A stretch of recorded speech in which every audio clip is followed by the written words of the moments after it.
Now you're going to notice that there are other things that you can link to as well that may or may not be super useful to you. So for instance, you could try to have a link that goes to someone's email. So when they click on it, it will open up whatever their email software is, basically Outlook. I don't find that particularly helpful. I never use that. You can also do things where you use like a chapter system or a bookmark system, and you can have it when you click on it. If you put an ID, it will automatically shoot to the top.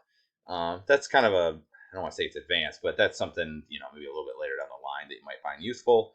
I'm not going to really show you how to do those per se, just because I don't think you really need them at the moment.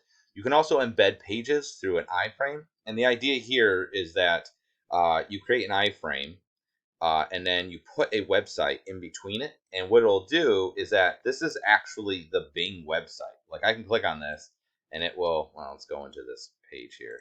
But I can click on these various things, and this is actually the website. Click off. Thank you. Okay, cool.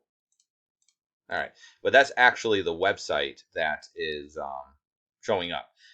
Most of the time, this is not considered very good to do anymore, because what ends up happening is, notice that when I'm scrolling, see how it's scrolling inside of this iframe?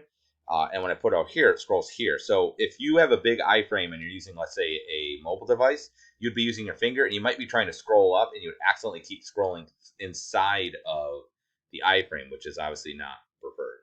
So I would just say, there will be times we use iframes for very specific purposes, such as embedding a YouTube video or Google Maps or something like that. But most of the time, you want to stay away from that. You can also embed video.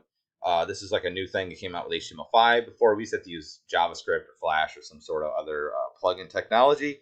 I don't generally suggest using it, and neither would I suggest using audio. You can do both of those, but don't do it.